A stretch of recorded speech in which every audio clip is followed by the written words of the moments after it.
American ചരിത്രത്തിലെ ഏറ്റവും ദൈർഘ്യമേറിയ നയപ്രഖ്യാപന പ്രസംഗമാണ് സ്റ്റേറ്റ് ഓഫ് ദി യൂണിയൻ അഡ്രസ്സിൽ പ്രസിഡന്റ് ഡൊണാൾഡ് ട്രംപ് നടത്തിയത്. സാമ്പത്തിക വിജയങ്ങളും ദേശീയ സുരക്ഷയുമായിരുന്നു പ്രസംഗത്തിന്റെ പ്രധാന ഊന്നൽ. രാജ്യം ചരിത്രപരമായ സാമ്പത്തിക കുതിപ്പിലാണെന്നും നാണയപ്പെരുപ്പം കഴിഞ്ഞ 5 വർഷത്തെ ഏറ്റവും താഴ്ന്ന നിലയിലാണെന്നും പ്രസിഡന്റ് ട്രംപ് അവകാശപ്പെട്ടു. വരും വർഷങ്ങൾ അമേരിക്കയുടെ ചരിത്രത്തിലെ ഏറ്റവും മികച്ച കാലഘട്ടമായിരിക്കുമെന്ന് അദ്ദേഹം പ്രവചിച്ചു. ആർട്ടിഫിഷ്യൽ ഇന്റലിജൻസ് വികസനത്തിന് ആവശ്യമായ വൻതോതിലുള്ള ഊർജം ഉൽപ്പാദിപ്പിക്കുന്നതിന് വലിയ ടെക് കമ്പനികൾ സ്വന്തമായി വൈദ്യുത നിലയങ്ങൾ നിർമ്മിക്കണമെന്ന് അദ്ദേഹം നിർദ്ദേശിച്ചു. സുപ്രീം കോടതിയുടെ നിയന്ത്രണങ്ങൾ മറികടക്കാൻ 10% ആഗോള ടാരിഫ് അദ്ദേഹം പ്രഖ്യാപിച്ചു.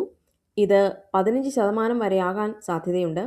അനധികൃത കുടിയേറ്റം തടയാൻ കഴിഞ്ഞെന്നും അമേരിക്കൻ ചരിത്രത്തിലെ ഏറ്റവും വലിയ നാടുകടത്തൽ നടപടികളുമായി മുന്നോട്ടു പോകുമെന്നും അദ്ദേഹം ആവർത്തിച്ചു. ഇന്ത്യയും പാകിസ്ഥാനും തമ്മിലുള്ള ഒരു ആണവ യുദ്ധം തന്റെ ഇടപെടൽ മൂലം ഒഴിവായതായി ട്രംപ് അവകാശപ്പെട്ടു. ഞാൻ ഇടപെട്ടില്ലായിരുന്നെങ്കിൽ പാകിസ്ഥാൻ പ്രധാനമന്ത്രി കൊല്ലപ്പെടുമായിരുന്നു എന്ന പരാമർശവും അദ്ദേഹം നടത്തി.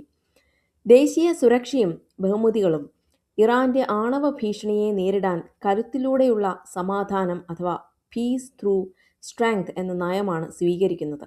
ഇതിന്റെ ഭാഗമായി F-22 റാപ്റ്റർ സ്റ്റെൽത്ത് വിമാനങ്ങൾ മിഡിൽ ഈസ്റ്റിൽ വിന്യസിച്ചതായി അദ്ദേഹം വ്യക്തമാക്കി. വെനസ്വേലൻ മുൻ പ്രസിഡന്റ് നിക്കോളസ് മഡൂറോയെ പിടികൂടാനുള്ള സൈനിക നീക്കത്തിനിടെ പരിക്കേറ്റ ഹെലികോപ്റ്റർ പൈലറ്റിനും 100 വയസ്സുള്ള കൊറിയൻ യുദ്ധസേനാനിക്കും ട്രംപ് ആദരവ് നൽകി. പ്രസംഗത്തിനിടെ പ്രതിഷേധ സൂചകമായി പ്ലക്കാർഡ് ഉയർത്തിയ ഡെമോക്രാറ്റിക് പ്രതിനിധി അൽ ഗ്രീനെ സഭയിൽ നിന്ന് ബലമായി പുറത്താക്കി.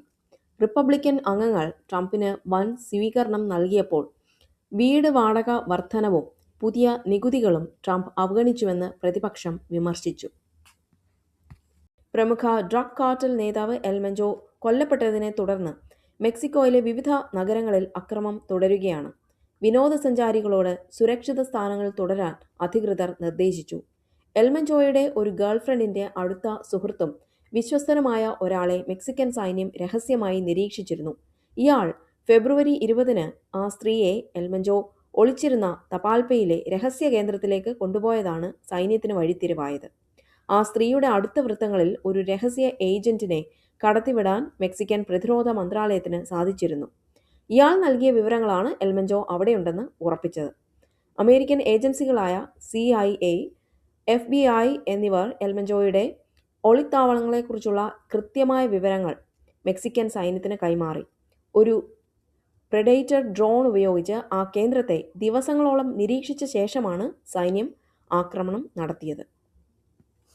ഇന്നു മുതൽ 85 രാജ്യങ്ങളിൽ നിന്നുള്ള സന്ദർശകർക്ക് ബ്രിട്ടനിൽ പ്രവേശിക്കാൻ പുതിയ ഇലക്ട്രോണിക് ട്രാവൽ ഓഥറൈസേഷൻ അഥവാ ETA പെർമിറ്റ് നിർബന്ധമാക്കി. ഇറാഖും കുവൈറ്റും തമ്മിലുള്ള ബന്ധം ഇപ്പോൾ 2026 ഉടലെടുത്ത പുതിയ സമുദ്ര അതിർത്തി തർക്കത്തെ തുടർന്ന് വീണ്ടും വഷളായിരിക്കുകയാണ്.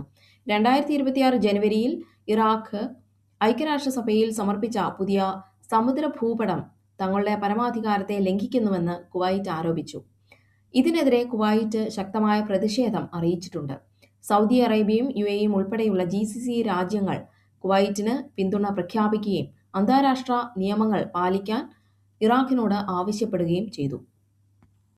2 ദിവസത്തെ സന്ദർശനത്തിനായി പ്രധാനമന്ത്രി നരേന്ദ്രമോദി ഇസ്രയേലിലെത്തി. ഇസ്രയേൽ പാർലമെന്റായ ഖെനസറ്റിനെ അഭിസംബോധന ചെയ്യുന്ന ആദ്യ ഇന്ത്യൻ പ്രധാനമന്ത്രിയാകും അദ്ദേഹം.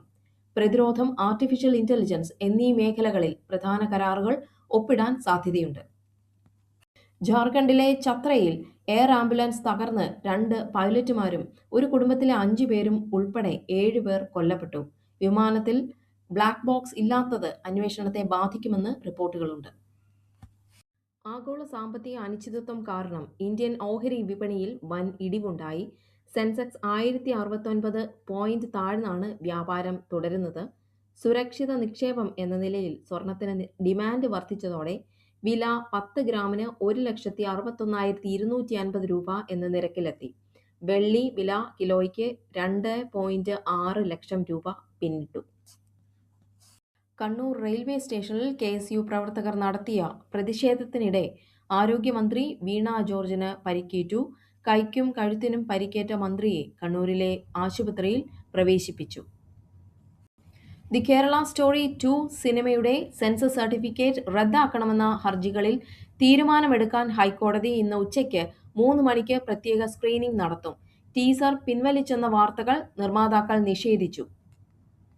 കേരള സ്റ്റോറി ഹൈക്കോടതി കാണുന്നതിനെ എതിർത്ത് നിർമ്മാതാവ് വിപുൽ അമൃത്ലാൽ ഷാ. കെ സ്മാർട്ട് വഴി ജീവനക്കാരുടെ വിവരങ്ങൾ തിരഞ്ഞെടുപ്പ് പ്രചാരണത്തിനായി മുഖ്യമന്ത്രിയുടെ ഓഫീസ് ചോർത്തിയെന്ന് പ്രതിപക്ഷ നേതാവ് വി.ഡി. സതീശൻ ആരോപിച്ചു. നിയമസഭാ തിരഞ്ഞെടുപ്പിന് മുന്നോടിയായി തിരുവനന്തപുരത്ത് നിന്ന് 10 എം.എൽ.എമാരെ വീണ്ടും മത്സരിപ്പിക്കാൻ CPM തീരുമാനിച്ചതായി റിപ്പോർട്ടുകൾ. സംസ്ഥാനത്തുടനീളം 503 പുതിയ ബസ് റൂട്ടുകൾക്ക് സർക്കാർ അനുമതി നൽകി.